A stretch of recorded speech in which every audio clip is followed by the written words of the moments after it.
Assalamualaikum warahmatullahi wabarakatuh. Halo, nama saya Selina Dwi Anggini. Saya adalah mahasiswa semester 6, program studi pendidikan bahasa Inggris dari Universitas Muhammadiyah Tangerang.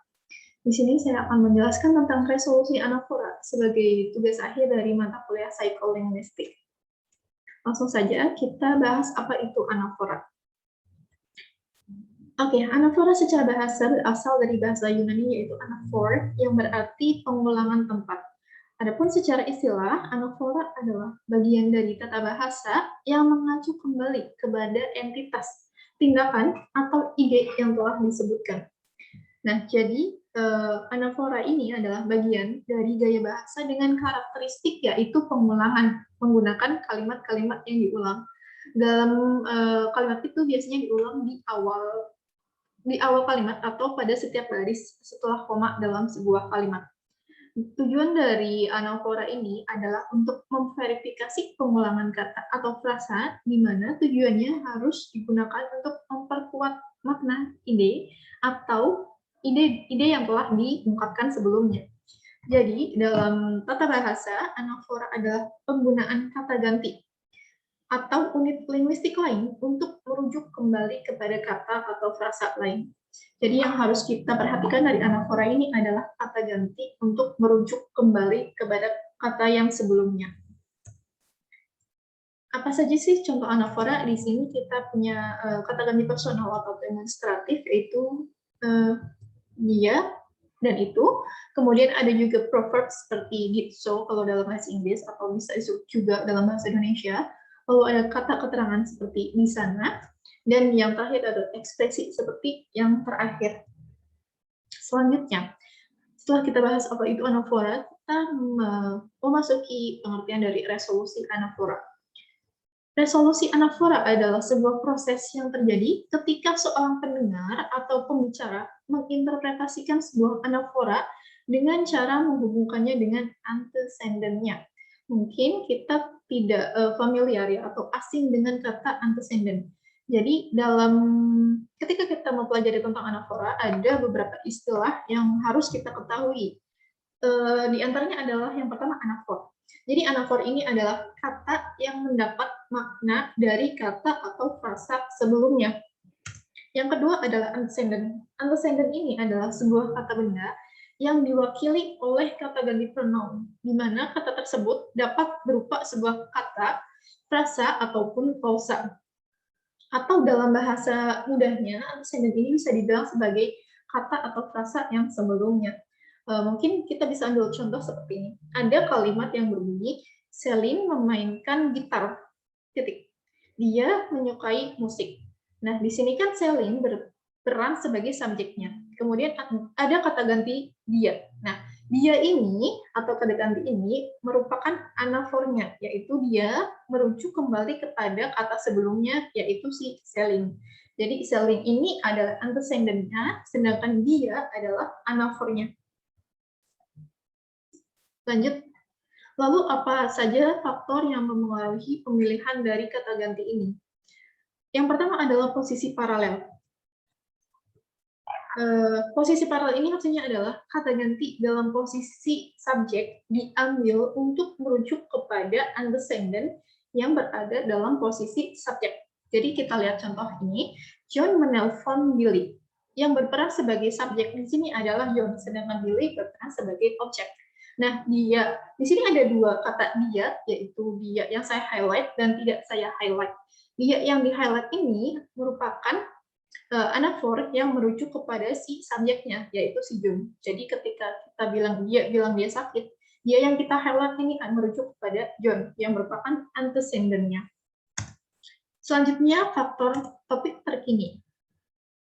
Kata ganti diambil untuk merujuk pada topik yang menjadi fokus utama saat ini. Contohnya adalah untuk anak-anak, ada kalimat ini ya, untuk anak-anak, mereka tidak menyukai mereka. Mungkin mereka menakuti mereka. Di sini ada 4 kata mereka yang mungkin kita bingung yang mana merujuk kemana gitu. Tapi kalau dalam bahasa Inggris lebih mudah dipahami ya. Kalau kita artikan dalam bahasa Inggris, as for children, they don't like them.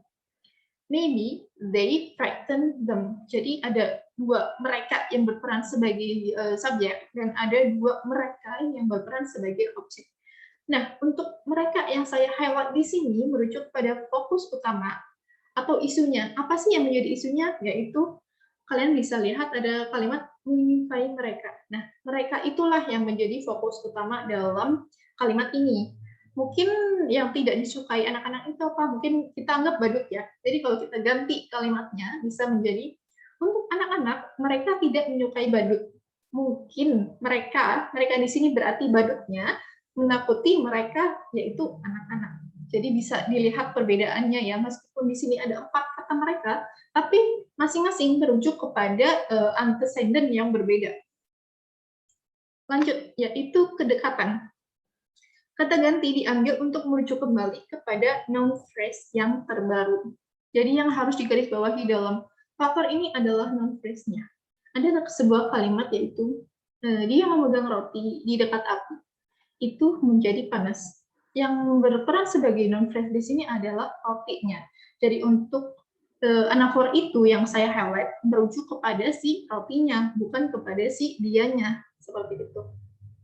Next. Nah, setelah tadi kita bahas tentang 3 faktor yang bisa mempengaruhi pemilihan dari kata ganti, terkadang muncul sebuah masalah ya, yaitu munculnya peran tematik dalam sebuah kalimat. Maksudnya bagaimana? Di sini saya menggunakan contoh bahasa Inggris ya. They bought the apples because they were cheap. Yang kedua, they bought the apples because they were hungry. Jadi yang membedakan di sini hanyalah satu kata yaitu cheap dan hungry, sedangkan yang kalimat lainnya sama persis ya. Tapi kemudian ini menjadikan dua kalimat yang benar-benar berbeda. Lalu di mana letak perbedaannya? Di sini ada dua they yang saya highlight. Untuk yang pertama, they because they were cheap, berarti they di sini merujuk kepada si apelnya. Kenapa mereka membeli apel? Ya karena apel-apel itu murah. Jadi they-nya merujuk kepada si apelnya. Sedangkan untuk yang kedua, kenapa mereka membeli apel? They bought the apples because they were hungry. Mereka membeli apel karena mereka lapar. Jadi they di sini mempunyai dua peran tematik yang berbeda. Satu untuk apelnya dan satu untuk si people atau orangnya. Seperti itu. Lanjut. Lalu ada lagi nih, ketika ada sebuah kata benda definite nouns dalam kelas anafora, itu bisa memerlukan dua proses retrieval yang berbeda, proses penyimpanan yang berbeda. Ketika ada kalimat seperti ini, Erika membuka pintunya dengan susah. Udah sampai situ aja ya, jangan dibaca yang selanjutnya dulu. Erika membuka pintunya dengan susah, maka kita otomatis akan berpikir terjadilah proses retrieval, penyimpanan. Kira-kira apa yang bisa menyebabkan pintunya itu susah dibuka? Kenapa Erika susah membuka pintu? Ada dua, bisa jadi karena pintunya sendiri atau bisa jadi karena kuncinya. Jadi bisa aja pintunya susah keras begitu atau kuncinya yang keras atau menempel gitu. Jadi untuk case yang pertama, untuk pintunya cenderung menempel itu berarti pintunya merupakan menunjukkan explicit noun. Nah, noun-nya kan di sini pintu, jadi ya pintunya yang bermasalah. Tapi untuk case yang kedua itu justru kuncinya yang bermasalah. Jadi bisa ada dua proses retrieval yang berbeda. Sekian dan terima kasih dari saya. Terima kasih sudah menonton. Semoga ini bisa menambah wawasan kita mengenai anafora dan linguistik pada umumnya. Wassalamualaikum warahmatullahi wabarakatuh.